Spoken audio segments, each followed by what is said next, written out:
My name is Harold Jenkins, and I'm 93 years old now. Sitting here in this old chair by the window, watching the light fade outside, I suppose it's time to say some things I've kept quiet about for too long. Not because anyone needs to hear it, but because the words have been sitting heavy in my chest, and the days feel shorter than they used to. I married Eleanor in the spring of '54, right after I got back from Korea. She was the girl from down the street, the one with the soft smile and the way of making coffee just right.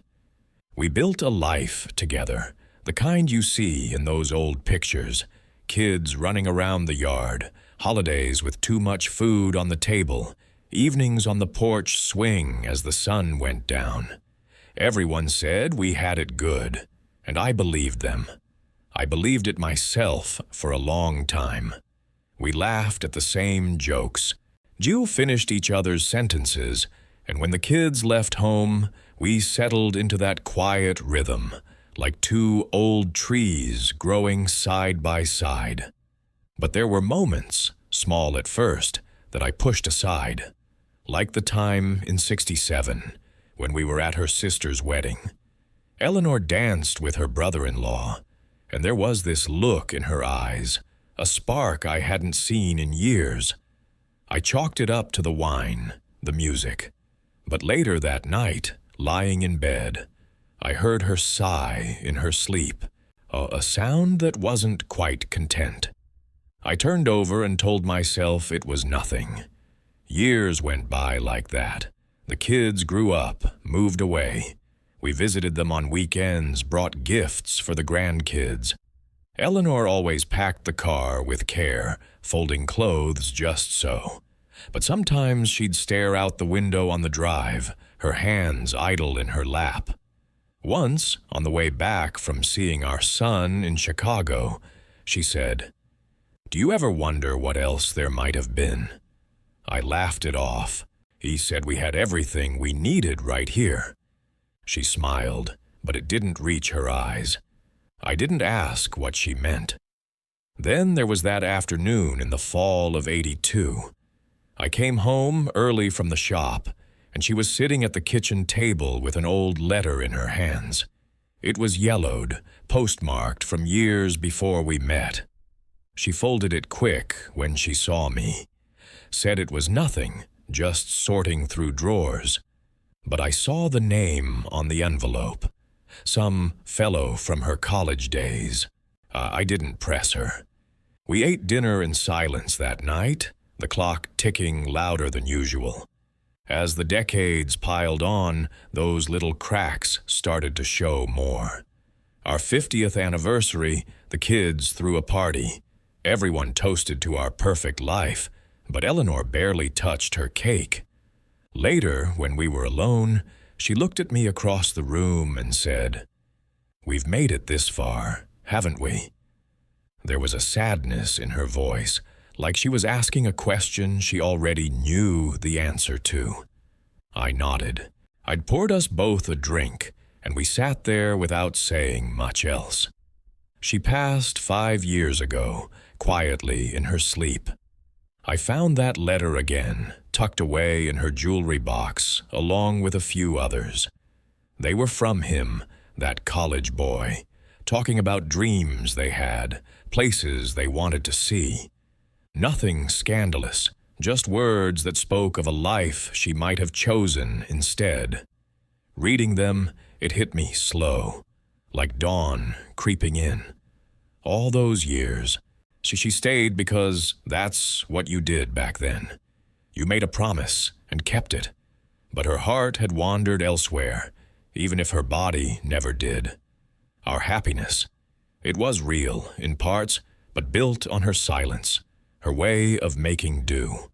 I sit here now, alone in this house that's too big, and I think about those sighs, those glances out the window.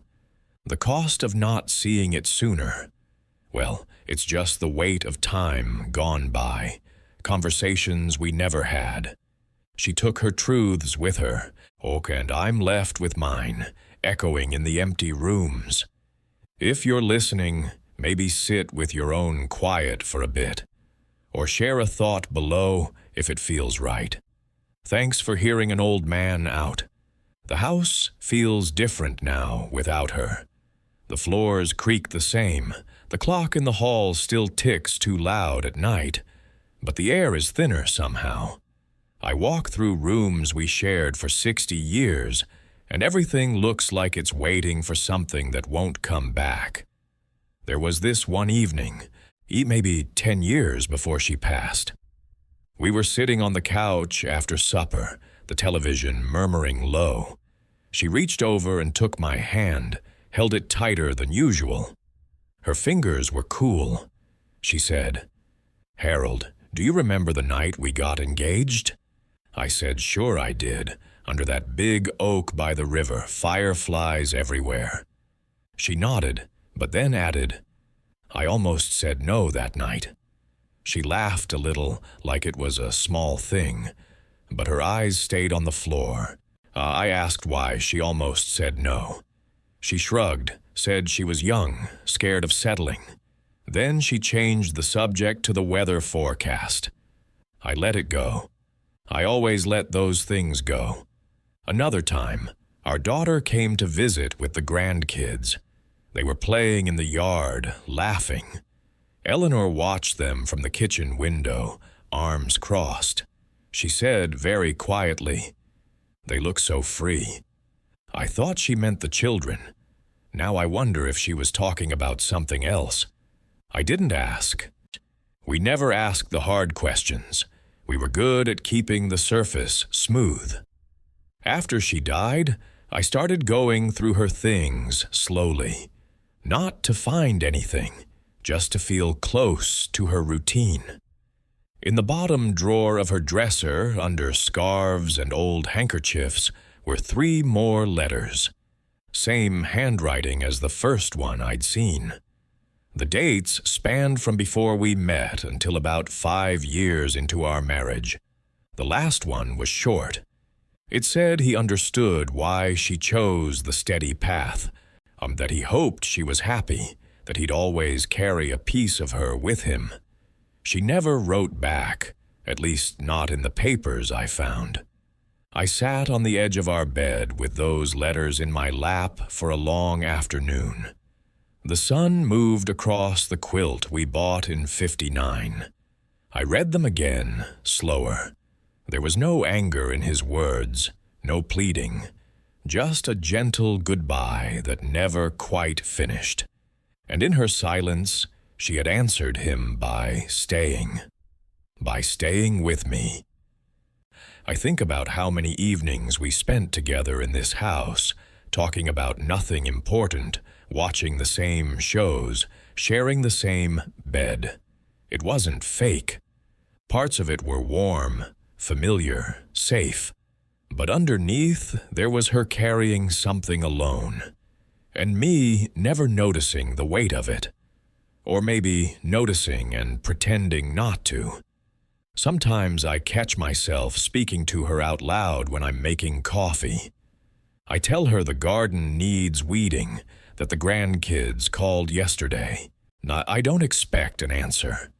It just feels less empty for a moment. The truth settled in me gradually, like dust after a long, dry spell. Our marriage wasn't the bright, unbroken thing I told myself it was. It was a choice she made every day, even on the days when another life flickered in her mind. And I was part of that choice, but never the whole of it. I don't blame her. I don't even blame the man who wrote the letters. Time does what it does. People make paths. And sometimes those paths run parallel for a while without ever meeting again. We walked side by side for decades. That counts for something. But looking back, I see the spaces between us now. Quiet, unspoken spaces that grew wider. With every year, we didn't look straight at them. If any of this sits with you, if there's something in your own life you've been carrying quietly, maybe just let it breathe for a minute. No need to fix it. Just let it be there.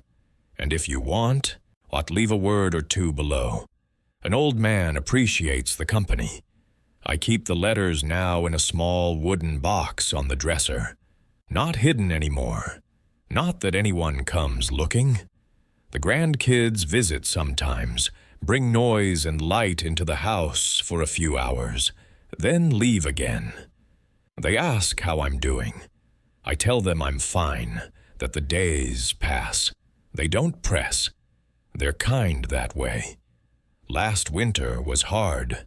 The cold got into the bones, and the nights stretched longer. One evening I sat by the fireplace with a cup of tea that had gone cold. I started thinking about the first years again. How we painted the bedroom ourselves because we couldn't afford to hire anyone. Paint on our clothes, laughing when it got in her hair. How she'd hum while she ironed my shirts on Sunday nights. Small things. They felt solid then. Maybe they were.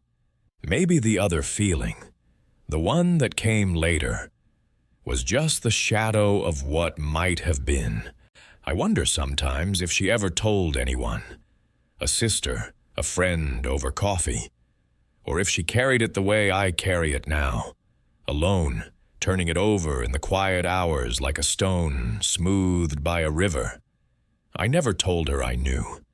After I found the letters, I thought about bringing it up. Sitting her down, saying his name, asking what it meant. But the words wouldn't come. What would they have changed? She was already gone in pieces by then, even before the last illness took her. Oh, there's a photograph on the mantel from our 60th anniversary. We're both smiling, arms around each other. The kids took it. You can't see the distance in a still picture. You can't see how her hand rested light on my shoulder, like she was steadying herself more than holding on. I look at that photo now, and I see two people who tried, who stayed, who made something out of what they had. It wasn't everything, but it was ours. These days I move slower. The doctor says the heart's tired, which doesn't surprise me. Everything gets tired eventually. I don't fight it. I just sit here, let the memories come and go like weather. Some days they sting. Some days they're just there, soft around the edges. I think the heaviest part isn't that she loved someone else once, or even that she might have loved him still in some quiet corner of herself. The heaviest part is realizing I never really asked who she was underneath the wife, the mother, the woman who folded laundry and remembered birthdays. I assumed the surface was the whole story. I was wrong, and by the time I understood, the chance to know her deeper had slipped away. So here I am, 93, talking to a little camera because the silence in the house got too thick. Not to explain anything, not to warn anyone, just to let the words out before they're gone, with me. If something in this feels familiar, if there's a quiet place in your own life you've been avoiding, or maybe don't rush to fill it. Sometimes the truth just needs to sit beside you for a while. Thank you for staying this long with an old man and his memories. If you want to say something, the comments are there. Or just keep listening to whatever comes next. Either way, it's enough.